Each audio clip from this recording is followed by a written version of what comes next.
Slavery is back. Welcome to a place where private business profit from a captive labour force, yet pennies are spent on medical services to a population in which the Indigenous, the poor and the mentally ill are overrepresented. Where isolation, humiliation and degradation are facts of life. Welcome to prison. It depends who's telling the story, I suppose. The prisoners would have one view, the people who work in the prison system would have another, and I think it's up to people to decide where the truth is. Give government propaganda and the media spin doctors the flick. And check out Doin' Time for news, views and tunes on prison issues from Guantanamo Bay to Christmas Island to prisons and detention centres everywhere. Every Monday at 4 p.m. on your community radio 3CR. We are still fired up and we're still talking about revolution. Hello and welcome to the Doin' Time show. This is 3CR Community Radio, 855 AM on the dial, streaming live on www.3cr.org.au. This is the Doin' Time show and I'll be taking you through until 5 o'clock this evening. Basically, I'm still doing the show from home and it's still stage 4 lockdown in Victoria at the moment. And first up on the show, we're going to be speaking with Auntie Ellison and also Auntie Rio, and we will be speaking with them about the new report that's come out from the Prime Minister and indeed from Parliament in regards to closing the gap. Today I will be broadcasting a very special show in regards to this topic, which has been very sadly neglected in the media, and one of the reasons why I've invited all of our guests today is really to talk about what has happened in terms of closing the gap. For example, the Prime Minister announced a new $1 billion implementation plan aimed at closing the gap. Stolen Generation members from the NT and ACT will receive payments as part of a new redress scheme. And then he talks about the fact that Aboriginal organisations are cautiously optimistic but say that Indigenous perspectives are needed. The PM's comments came as he delivered the annual Closing the Gap update in Federal Parliament on Thursday, outlining this plan and looking at the fact that youth justice also needs to be looked at in terms of closing the gap. But what about building the movement to stop Aboriginal deaths in custody? What about providing more services and innovative programs for Aboriginal children and Torres Strait Islander children in regards to parenting support and looking at stolen generation from a historical perspective as well? So we're going to be speaking with the aunties very soon about that, and then after that we'll speak to Dr.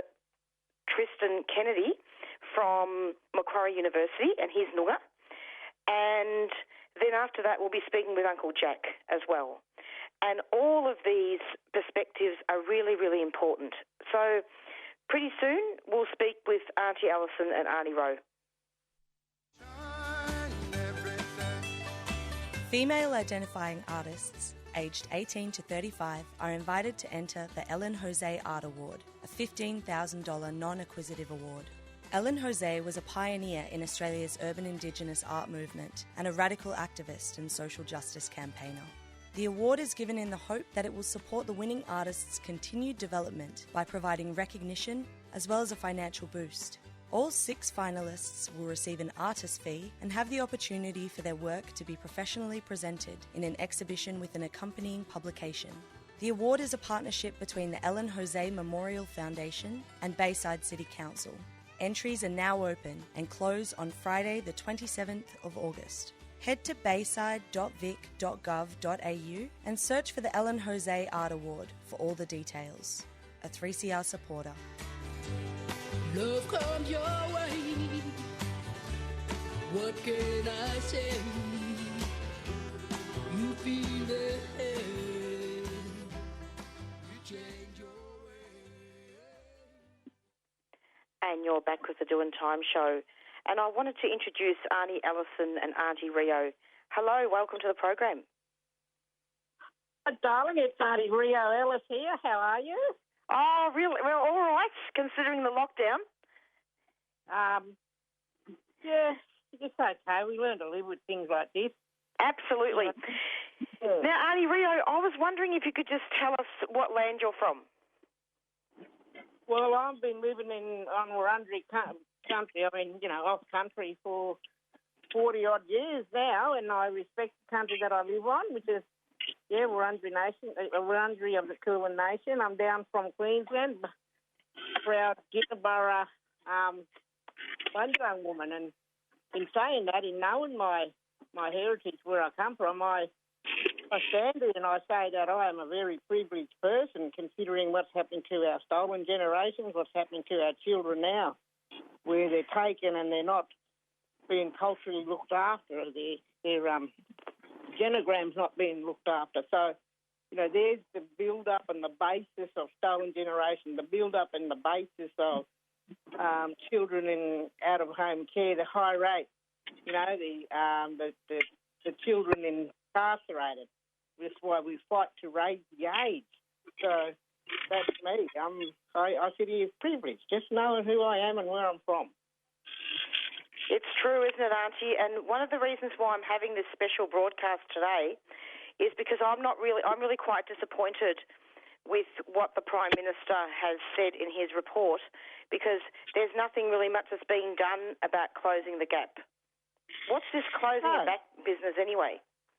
Yeah. No, he can close the gap by not giving the non-taxpayers $1 billion of Aboriginal money. He's given that to them. He's stemmed off the top of Aboriginal money and given it to non-paying people, the mines, etc., etc. So that's how he can close the gap. If he doesn't do that, if he doesn't stop giving Aboriginal money to them, the gap's not going to be closed. And what gap is he talking about? I work with health. I work with Aboriginal children. That's exactly right. So are you saying, Auntie Rio, that it's got to be more Aboriginal led? Is that what you're saying? Oh, Aboriginal should lead everything. Yep. And I'm not talking about the little Jackie Jacks that come up, the tokenistic ones, like, you put them up there and then they say, oh, we've been talking to Auntie so-and-so because she's Aboriginal. Well, consultation doesn't mean consent. Yeah. That's how we've been told, oh, if you interview 6 Aboriginal, that means you've got consent. Well, no, it doesn't. No, well, that's exactly right. Can you tell me what do you think are really important things that need to be looked at here? Well, we need to lower the rate of our children in out-of-home care, because our children are our future. Regardless of the health, close the gap on health, prisons, etc. It's all going to be led by our children when they grow up. So if we look after our children will have a better future overall, over Australia. And do you think that they're being looked after in the current system? Pardon? Do you reckon they're being looked after in this current system? No, they need to take that word child protection. They need to take the word protection off child protection. They're not protecting our children. Yeah, I might try that. Yeah. Is Auntie Ellison with you too? No, she's back in the country, but she's online there. Yeah, because I wanted to thank her for organising you to come on, Auntie Rio. Yeah, no, that's fine. She's listening. Yes. Yeah. Alison, can you tell me Victoria? What's that? I'm totally disgusted with Scummo trying to make himself look good as though something he's done has stopped blackfellas from getting COVID. He's got this great big boogeyman called COVID, which is just a common cold. He's got everybody acting in an erratic manner, but even he himself, now the COVID lockdown has been on, he took $600 million from the institutionalised sexual abuse claim, and he gave it to one of his rich buddies. How the hell is that closing the gap, and how is that making a difference to somebody whose childhood has been stolen by being sexually abused in institutions that they claim were beneficial for us? Because really, when you really look at it, you know, you've got health outcomes are not being met, are they? No. And you've got our teenagers that are over incarcerated in prison. Can you talk about that? Absolutely. You want to talk, Alison, or shall I? You yourself, aren't you, Rio? Yeah, thank you. Yeah. Both of you. Really. As part of our looking after our children in out-of-home care and looking after, I mean, everything we do is due to oppression, and it's poverty-driven. So our children are gonna go into prisons at the young age of 10 and not 14. So we fight to raise the age. Our children are just, you know, not adapted to this kind of thing, because take away all the oppressive behaviours toward Aboriginal people, and you watch the incarceration rate drop. Yeah, and unfortunately, what's happening is you've got people dying in custody as well. Yeah, that's horrible too. And every time I see somebody like we get calls at 7 a.m. on a Saturday saying, "Auntie, the police are here to look at the children." And when I get on the phone to them, I said, "What are you doing there?" And, "Oh, we're doing a welfare check on the children that are here." I said, "No, I done that last night. You need to get off the property." So the DHS wasn't there, WACA wasn't there, VARS wasn't there, so we just rang up, you know, and that's wrong. But they actually heard of GMAR, and they said, "All right, we know they're in good hands." Well, of course they're in good hands. They're in Aboriginal hands. Yes. That's right. And Arnie Rio and Arnie Allison, what do you think about how, you know, would you say that the Prime Minister needed to have put more money into safe houses for people that need to go somewhere? I think that he needs to give all Aboriginal monies over to Aboriginal people so that we can do our own business. We don't need white people shadowing us and hovering over us to see that we're doing okay. We survived magnificently well before they got here. So they need to stop, you know, thinking of themselves like they're the great white brother who's going to solve all the problems. Yeah. They're the ones who are the cause of the problem. Get your hands off black lives and let us do our own business. With our children and everything. That's it. And in saying that, we actually, you know, he wants to help. If he wants to help the Aboriginal children, the Aboriginal people, it's like, oh, let's give him this hand and take it out the other hand, because if there wasn't any problems with the government and the minister, we wouldn't be in this oppressive society. Yeah, exactly. So you two are really committed, aren't you, to helping the children? Absolutely, because the children are our future. We help the children, we help the adults, you know. Yes. We don't go in and say, "Oh, it's in the interest of the child." We say that, and then we say, because we see that children come with mum and dads too. We just don't take them away from mum and dad. We put things in place to ensure mum and dad, you know, GMO is like a big warm hug. We don't kick them while they're down. We pick them up and hug them and say, "You're worthy of being a parent to these children. Let's see what we can do, what we can put in place." Exactly, because in terms of there's been stolen generation for hundreds of years. Yep. Yes. Since colonisation, we've been seen as the bad people or the natives. We're still being treated like that nowadays.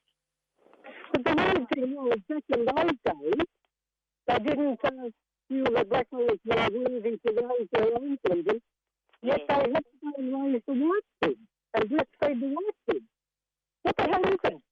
I know. And that's what we're finding out. Babies are being ripped from mums. It's a human right to be fed naturally. They're not doing that. They're taking them from mums. When we go in, and that baby's returned to mum in 2 days, what was fucking wrong with them in the first place? You know? I'm just so angry. Yeah, I'm just so angry that they don't see common sense. I even tell them, is common sense common in this department, in this institution?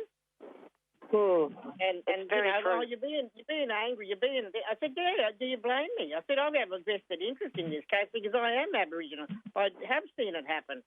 That's exactly right. Colonisation. All right. Well, we've got our next interview coming up soon. Auntie Alison, do you have any comments you want to make before we go? Yes, as far as his promise to compensate the people who were stolen. $75,000 is bullshit. It's nothing. You can't do anything with that. You can't even buy a house to give yourself some security. So, how about you find some more money? Take it out of your wages or something. Stop giving it to the rich mining jobs. Mining. Yep. And if anybody want to help, Alison, do you have our bank details to give it out there? Oh, we're a non-profit for a donation to the group, yeah? Yeah, GMAR Victoria, we're non-profit. We do everything on our own. Sometimes we get a little bit of donations here and there. That's all right. That helps us sit with mums in court. That helps us get a cot for a baby. Because if that's really good. If that mum hasn't got a cot, these rotten mongrels will keep a baby from her. That's exactly right. And yet I had my brother in a suitcase. And he's grown up to be, very healthy. Exactly. Thank you so much. Look, I've really enjoyed having you on the program, and I'm hoping I can have you back really soon, actually, the two of you. Alison, what land are you from before we go? Sorry, what was that? What land are you from? Me? Yeah. Yes, I'm from Western Australia. My tribes are Womaderi, Bunabar, Yep. Bulker and Bibbleman, otherwise known as Woman. Yeah. Thank you. And Auntie Rio, I'm really grateful that you've come. And go on. Thanks to Alison, because we got this together with Senator Lydia Thorpe in 2018, late 2017, and we just ran with it because finally what we've been doing has got a name now. That's right. And read out the website again, Auntie Rio.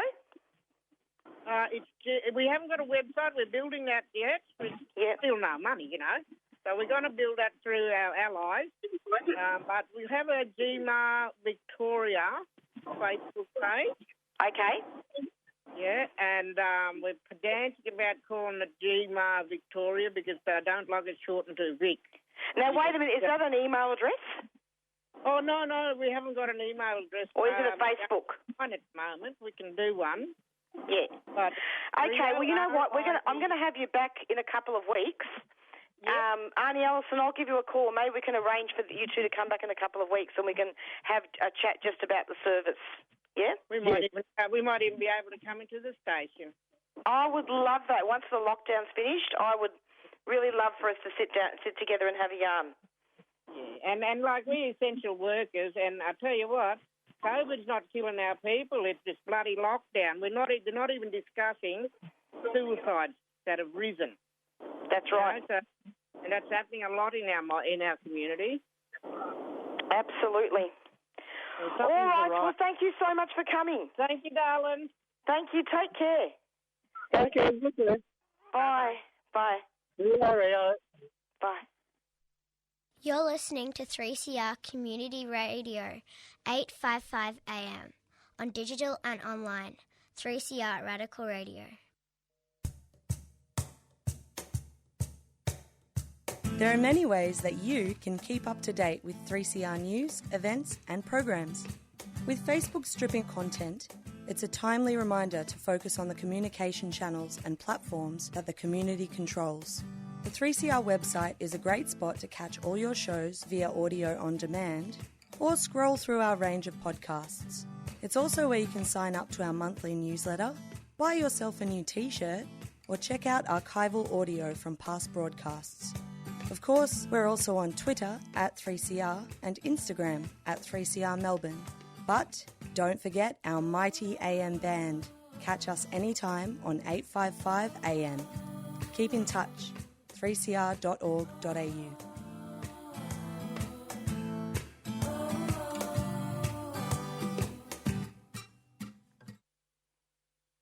And you're back with the Doing Dylan Time Show.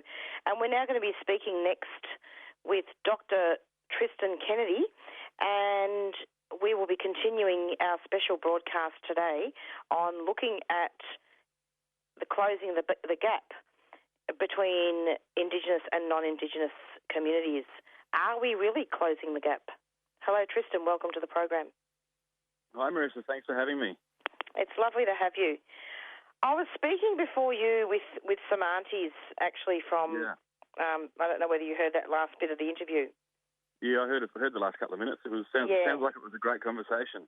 It was a great conversation. We were talking a lot about child removal and also about the stolen generation and how they've got a support service happening, and really about how there's really such a lack of consultation and truth-telling with all the clans. So if you could just tell me what land you're from first. Yeah, sure. My background actually is Balladong Noongar on my father's side, but I was born on Kaurna country, and that's where I'm phoning in from today. Beautiful Kaurna country, the sun's shining. Lovely day today. Beautiful. And Tristan, can you comment on the Prime Minister's report and about the material in that report? And how do you feel? What's your view? Look, I don't think my views really changed too much from my views on the whole Closing the Gap initiative for decades. I mean, I think, the report is, they're all giving themselves a bit of a pat on the back about how much money they're putting into this, and that seems to be the main message, the large sums of cash. But, for me, the Closing the Gap thing has always had some fundamental sort of issues that aren't really addressed, that aren't really spoken about. The whole notion of closing the gap, I mean, what is the gap? What way are we going to close it? The closing the gap is obviously based on this idea of, sort of sense of well-being. And the idea of well-being is measured from a Western non-Indigenous perspective. And so what the Closing the Gap initiative is trying to do is sort of, maybe bring Indigenous people to a Western sense of what they consider, positive outcomes. They don't actually talk to Indigenous people about what well-being means for us. And so you can throw all this money at it, but if you haven't actually asked what outcomes Indigenous people want or listened, it's not really actually about asking. I mean, Indigenous people, as you know, have been talking about what closing the gap should be for decades. They just haven't been heard. So I think there's a fundamental flaw in the idea of closing the gap that really kind of, it sort of hinders the efforts from the outset. Absolutely. And each year it's the same. They're mentioning targets, and then those targets aren't achieved, and then they talk about waiting until 2025 or some such thing. I mean, this stuff's been happening since 1788. Yeah, absolutely. And look, the targets are sort of, they're trying to work out, in my opinion, they're trying to work out band-aid solutions to larger issues. If you're looking at incarceration rates, they want to try and reduce numbers, but they're not actually addressing the fundamental institutional and structural racism that exists in this country that means, our young men are more likely to go to prison than university. They're not looking at what's going on in classrooms, what's going on in the street, what's going on in the media. I just before this interview, I was listening to ABC Radio here in Adelaide, and there's a report there that Alir from Port Adelaide, who won the medal last night in the Port Adelaide showdown, had been the recipient of racist vitriol on social media immediately after the game. This stuff's going on. Yeah. It's something that we see on a daily basis. Absolutely. If you're going to get these results, Absolutely. And then, you were talking before about not just about racism, but also about over-incarceration. You're talking about the prisons. Yeah. And what about our youth? Yeah. I mean, that's the thing, isn't it? A lot of our youth are growing up with very few options. School isn't relevant. Police are, unfairly and over-policing them. What are the options that our young people have? And this is not just today's generation. This is an intergenerational thing. it starts from, like you said, from 1788, from all the institutional and structural racism that is part of the mechanism of colonisation. This happened to our great-grandparents, our grandparents, our parents. It's happening to us now. That's the stuff that needs to really change, And particularly disappointing, actually, when I heard Prime Minister Scott Morrison talking about closing the gap. There was this sense that they were sort of looking at, the next generation. How can we solve things for the next generation? What about the people that are growing up today? What about the people who, in middle of their life and experiencing intergenerational and institutional racism and trauma every day today? That's where we need to approach it. We can't just sort of, aim for something in 25 years. Absolutely. It's like they're talking about making something energy efficient or something, like an abstract thing. Yeah. And it just smacks of the same old story. Okay, cool, we're going to set all these new targets. I think last year there were 17 new kind of targets because they hadn't met the first lot. Mm. They set up 17 new ones and, okay, we're maybe tracking all right for 3.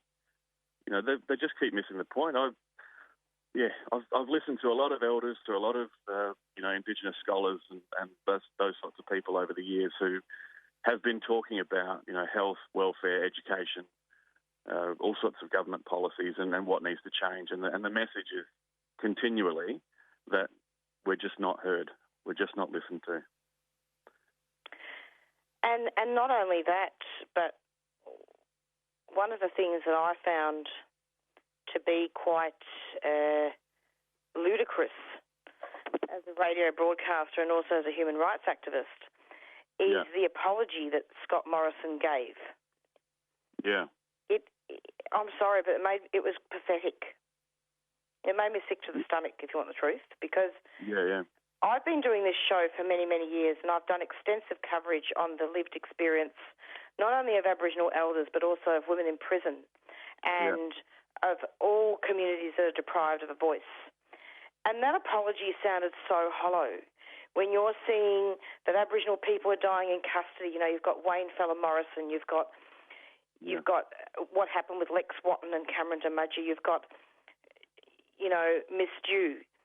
Do you see where I'm going, Tristan? Oh, absolutely. A little over 10 years ago, Kevin Rudd, gave his sorry speech in Parliament, and what's changed? We've all seen that placard at rallies. Sorry means you don't do it again. It's what we teach our kids. Yeah. It just the whole apology thing has sounded hollow because it's not backed up with serious action. You hear it over and over again, but you don't really sort of see. You just go, all right, cool. And in a couple of years' time, we're going to find out why we didn't meet these targets again, and we're going to throw more money at it. In the meantime, people are dying. Exactly. People are dying, and they're mentioning the redress scheme for, the stolen generation. But I don't know. What do you think about that? Oh, look, it's good, but... Yeah, I think, it's in a sense, it's great that people who had been treated so poorly are finally getting some sort of compensation. But how many people aren't here today that missed out on compensation because their lives ended before they got to this point? It's just like you said, it's just an uneasy feeling. It doesn't feel overly positive. But look at what the aunties are doing. They're doing a lot of really amazing stuff with setting up that support service. Totally. And that, what? That's the really exciting stuff. That's stuff that, literally puts a smile on my face to know that, all right, the government's going to do this. They're going to miss the targets again. They're going to come back and maybe offer some sort of apology and strategise their way into another 3 or 4 years of missing targets. But on the ground, aunties, uncles, elders, community members, family, they're doing some amazing stuff. We're looking after each other. We listen to each other. We seek support. A lot of research that I do is about social media. How do we use digital technology, things like Facebook and Twitter and that sort of thing, as mob to build community, to strengthen our bonds, and to support each other. And some of the amazing stuff that's going on social media these days by Indigenous peoples in Australia, presenting a counter narrative, presenting some really positive stories that are inspirational, that are motivational, that give us a reason to kind of, maybe just, ignore the kind of negativity that comes out of mainstream and really focus on the positives for community, look after ourselves, support each other. We're good at that. Aboriginal people are really good at that. Absolutely. So are there any final comments that you want to make, Tristan, about all this? Look, not really. I think, let's finish on a positive note and think about, the awesome stuff that Mob are doing, online or just in community. I've been just listening to the aunties that you were talking to before me. The idea that they're setting up ways to connect through Facebook and websites, and there's opportunities for people to contribute and donate and help each other. That stuff, like I said, puts a smile on my face, and that's where I like to be, thinking about. That's what I like to be thinking about in these sorts of times, Would you say that stories are really important, the stories of what happened during the Frontier Wars and what happened back then? They're very much linked to now and has created trauma. Yeah, totally. They're incredibly important stories, and it's incredibly important to get both sides of the story, and that's part of the I was talking about the institutional racism and issues in our classrooms. The stories that that people are getting told in classrooms are essentially not true.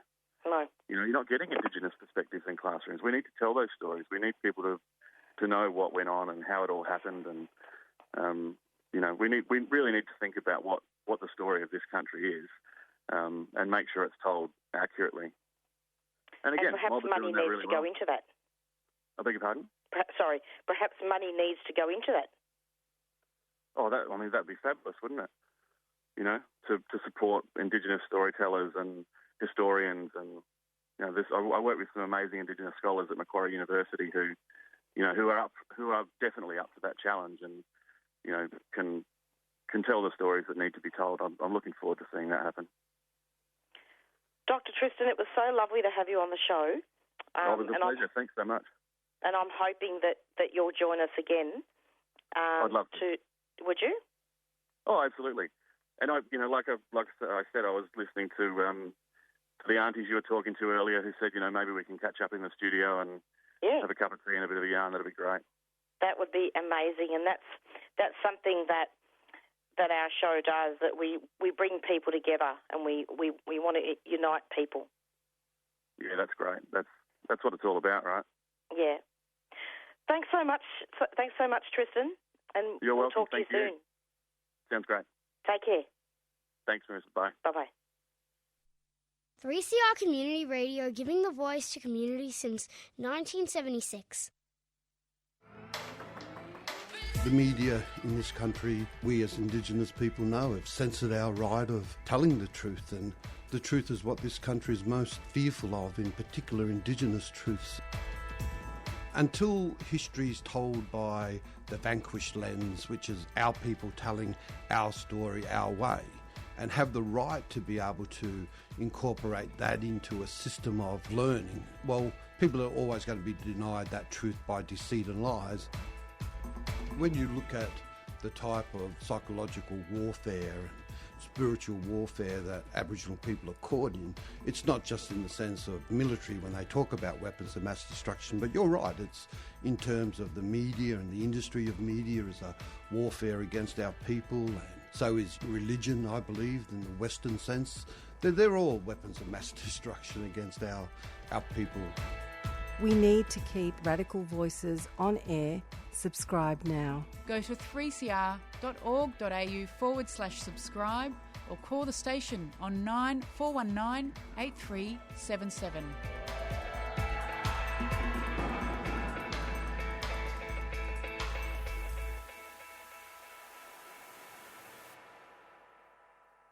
And you're back with the Doing Time show, and we're continuing with our special broadcast on the so-called Closing the Gap.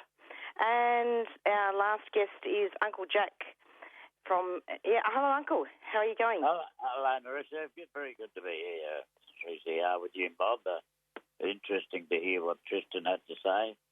It is. What did you think of that, Uncle? Yeah, very good, mate. Very good, because experiences led me to always believe that we should make a stronger effort to bleed each state's unique history onto our state schools' curriculums or curriculum. And that, it's about time. We're ready for it. Year 10, 12 students are ready to hear the harsher stories, the truth in history. And what I've just been through with doing that series, Who Do You Think You Are, has led me firmly to believe that I should be a little bit more assertive. Once the COVID virus or the all clear siren sounds, I will seek an audience with Dan Andrews and the Education Minister here in Victoria. And most likely, now that I know I'm connected through 5 generations back to Tasmania, to the Briggses, my maternal aunts and etc. So I will also reach the Premier of seek an audience with them too, the Premier of Tasmania and also their Education Minister, to believe that certain certain stories need to be told, and especially the story of Tasmania. The truth in history needs to be told, and we're never going to get anywhere as a people, as Australian people, black and white. We're never going to come together unless we bleed truth in history onto our state schools curriculum. We can't whitewash history, and that needs to be told through our schools and colleges. That's exactly right. Yeah. So I'm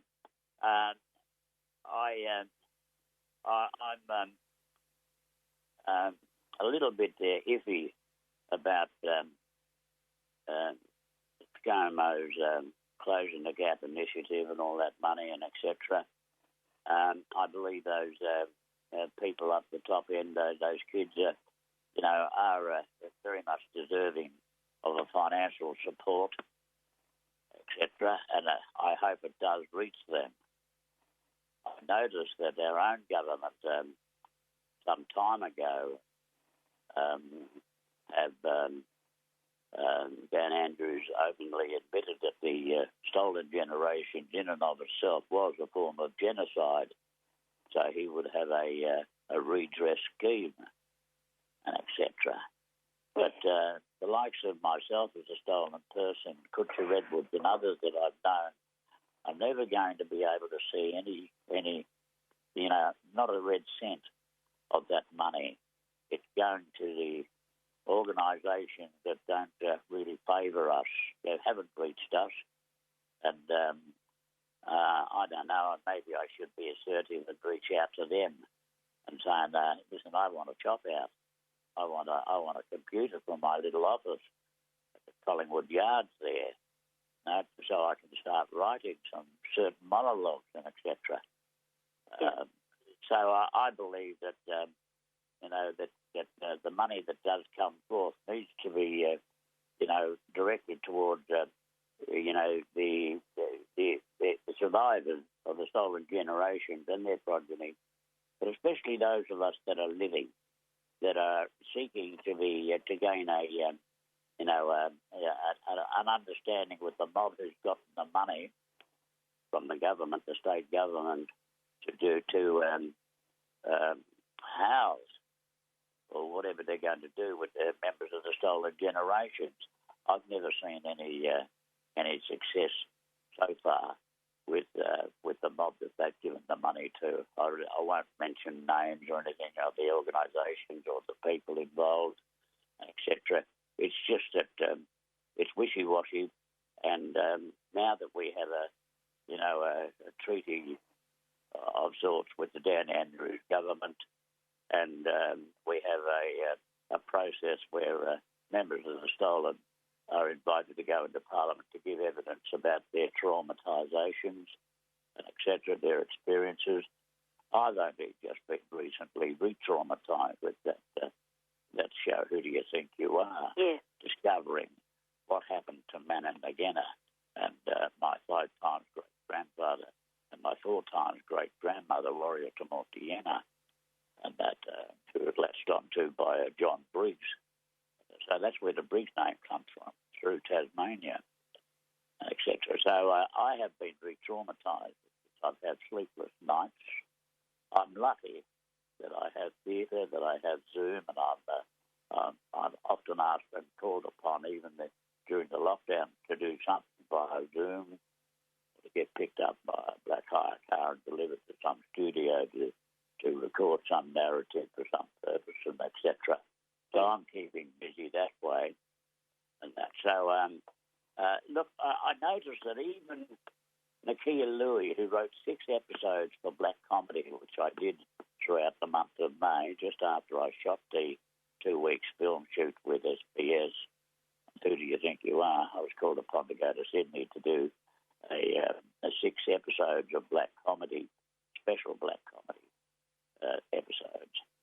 One story, it's called Preppers, and it's a send-up of that American Doomsday Preppers show. I run an Aboriginal Doomsday Preppers camp in the bush. But anyway, Nakia Louie had also written something that's very important. One little episode, I wanted the guys, my men, the Preppers, to build me a trench so that I could air condition the bunker. And as they were digging this trench, they dug up a skeleton, and there was a bullet hole in the skull of this skeleton. And so the script was, said that Monty, that's me, does some research, and I come back and tell the assembled preppers what I've discovered about these bones and this head with a bullet hole in it. And he said this was one of the most cruelest men around this area where the preppers camp was. He shot, killed, murdered, hung many a black fella, black woman, etc., and even buried babies for sport and etc. Sorry, who did this? Nakia Louie. Okay, yep. So she wrote a bit of history into this, and I was able to wax lyrical as the head honcho of Doomsday Preppers, Eden 2, up there in Warringah Forest and that. And it was just a hoot to realise that Nakia is right on the ball there. She'll be delivering a piece of history in New South Wales on the north side, etc. So, wow. Yes, I'm firmly convinced that, we are, as I said earlier, we're never going to get anywhere until we bleed truth and history onto our stage. So, Uncle, all of these things that you've said are really relevant, and I mean, you're a living example of all this. You're stolen generation. You've been to prison, and you've rebuilt your life. You're an actor. You've done films, and I'm just really, really glad. And you're a writer. So, tell us more about ScoMo's report. I mean, what do you think? Because he mentioned a lot about, prevention of suicide, the targets of youth prisoners. Develop programs. Being out of prison. People out of jail, young and old, especially young, though. But he's not doing anything. There's no... What programs have been put in there? It's not happening. We do rely on the odd organisations that do have some, some inroads in this, but it's all too short and all too small, and it doesn't reach the levels that the level of the big mobs of people that are entering into there. It's 100% Aboriginal in the detention centres. Apparently, there are no white kids committing crimes in Northern Territory. I find that strange, and that but. The paranoia allows me to believe that they need these kids to be, even in our own centres down here and that, they need these kids to learn to become dedicated recidivist prisoners. The system can't exist unless our people became dedicated recidivists, kept on returning, and that. And so it's up to myself and Archie Roach, the Archie Roach Foundation, and others around the state of Victoria to do something positive for our two youth detention centres down here. What would you say to Daniel Andrews if you got an audience with him, Uncle? I would ask him where does he think he is in regards to changing the record, releasing those that are under 14 out of we got kids in there 10 years old enough, It's just not right that 10-year-olds should be jailed, etc. And so I believe that elders need to go to the high people in Parliament, and especially the top people like Dan Andrews, and ask them or give them some hint, or give them some of what we'd like to happen, and that we'd like that more people should be allowed to shouldn't be locked up, or especially the women. A lot of women going in there for unpaid fines. This is ridiculous, etc. But there's still too many young ones in our youth detention centres. I've been zooming in occasionally. Lucky we have Indigenous teachers in Malmesbury and etc. I've zoomed into them and etc. But I'm not confident about the level of support that is for those people that are in our youth detention centres right at this time, and that I'm very disappointed with the way things have panned out. When time comes and I can get in there and have his audience with him, something might happen. And that, we've already had a win. We've already had a win with Dan Andrews' government in regards to he's got a spent conviction scheme. We're the only state that has a spent conviction scheme underway now. I remember going into Parliament 2 years ago, giving evidence with the Wurrunga people, a couple of elders from mid-Victoria and around, who gave evidence as to the reason why we believed that certain criminal records could be expunged within the space of 3, 5 and 10 years, and for some even individuals 3 months. We knew that Daniel Andrews was up for this because Uncle Larry Walsh with Ron Merkel, QC, had earlier convinced Daniel Andrews to squash, to expunge our baby criminal records, our childhood criminal records, because as members of the stolen generation, we developed a criminal record from the moment we were stolen. Yes. My first criminal record was at 4 months. Choco Edwards, Howard Edwards' criminal record, I'd seen his record. And he said it reads that Howard Edwards' child of 7 months offence, child in need of care and attention. That was the offence. Well, Daniel Andrews expunged those without going through Parliament or anything. He just outright thought it was wrong. All of them? Yes, all of them. Just in Victoria? Yeah, just in Victoria. We're the only state that's moving on this, So we knew that Daniel Andrews was up for this. So I was there for the reading in the lower house after I gave evidence, and then I had to go away and do a show, that Black Ties production, collaborating with Ilmitry Theatre and a theatre from Maori Theatre from Auckland.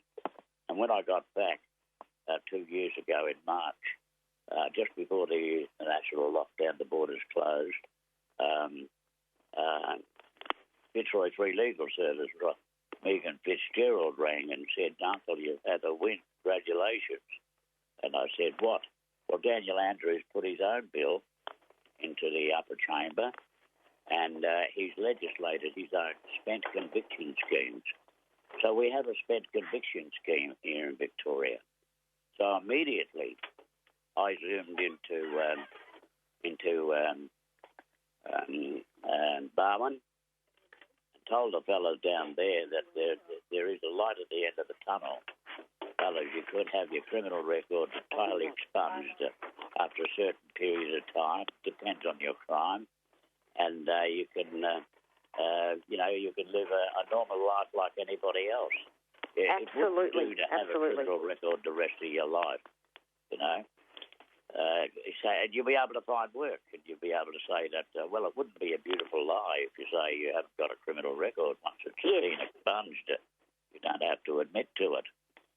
So I can't really do it myself because I've been living off my criminal record all these years.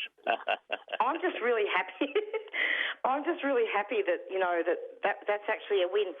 Sorry about that. I actually had to, as I was talking to you, I actually put a mask on because someone was actually dropping something off at the door. This damn coronavirus thing. It's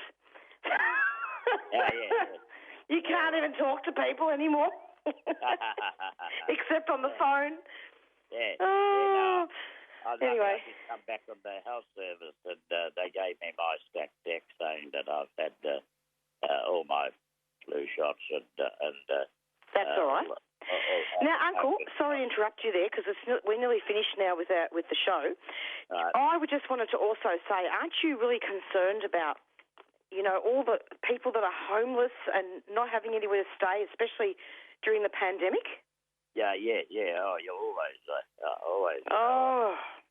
Yeah. No, I'm worried about those. I think about them. I think about people coming out of jail. It's awful. They have done time where they don't have to give an address, and that on parole they have to give an address. There's many people leaving our institutions and coming back into homelessness. Absolutely. So we need, I'm a firm believer in developing, spending money on community hubs again. And these community hubs need to be 24/7 measures. We need beds, we need showers, we need large washing machines, and we also need cottages. We need a large building, etc. And I've been trying to convince Yarra Council to take me serious about this and give me a building. Whereupon, once I get a building, I believe that I could get a lot of support locally. Absolutely. And from people who would donate of their time to set up, cottage industries in the building, and etc. We go and see white goods to get the proper large washing machines that we'd need to have, and etc. This is the way you go about it. You ask the business people. Grassroots stuff. Grassroots, not all these empty promises and apologies. Yeah. And then the money not reaching the people. Yeah, and the Jacks, even the police would believe that this would be a great initiative.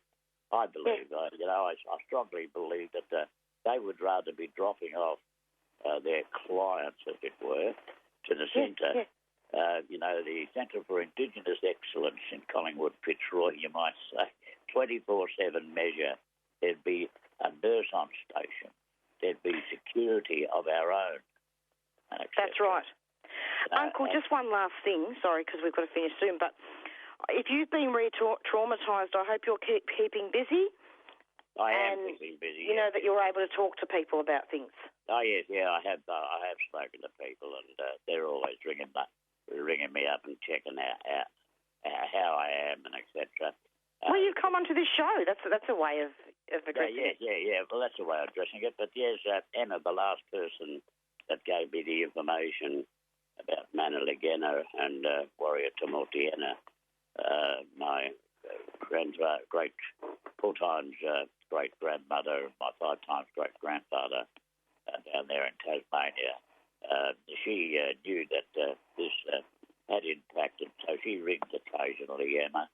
She works at Swinburne here in Glenferrie, so I'll be able to talk to her once the schools are open or the Swinburne College is open up there, and then I'll ride my auxiliary-powered bike up there and check in with her.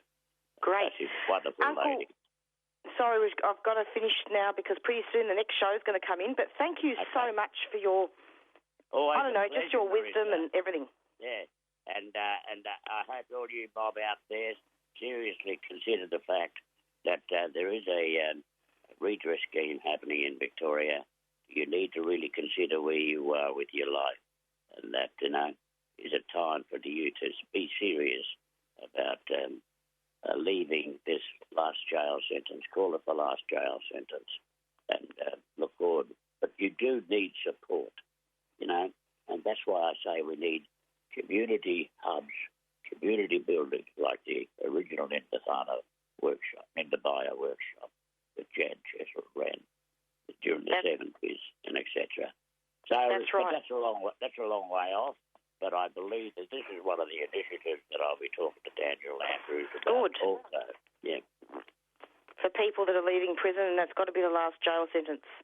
Yes. Is it possible? Because the last one, 2005, for me was my last one.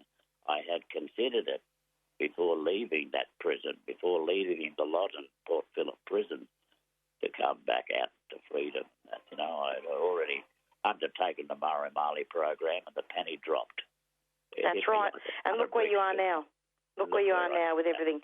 Keep up all your writing and your music and your acting, Uncle. Yep, no problems. Okay, Marissa, thanks very much for hearing us out. Okay. Take care and come back again. Yes, and hello to the aunties out there too. Hello to all the aunties. That's strong mob, that mob. Yes. All right, Uncle. Thanks so much. All right, you too. Take care. Bye. Bye-bye. You're listening to 3CR Community Radio 855 AM on digital and online. 3CR Radical Radio. The Black Lives Matter movement is not going away here or overseas. It gives me hope seeing the numbers of people that turn out to these Invasion Day demonstrations in Melbourne. It gives me the understanding that we will win, folks. We will succeed. Subscribe to 3CR in 2021. Feed Radical Radio. Subscribe today. Go to 3cr.org.au/subscribe or call the station on 94198377.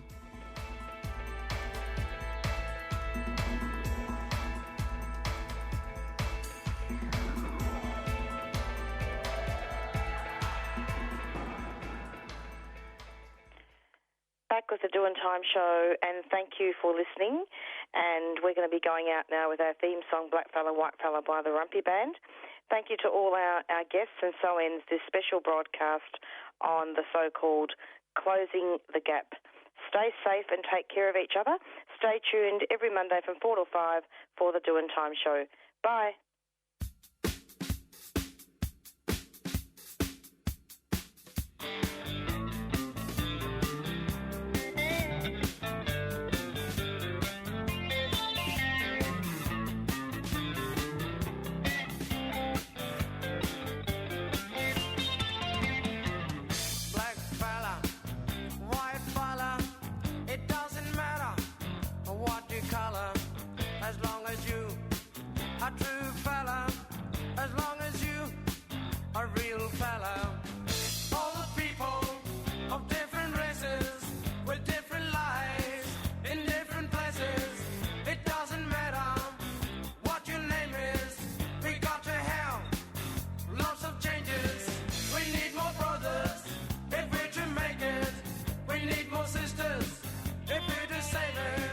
Are you the one who's gonna stand up and be counted?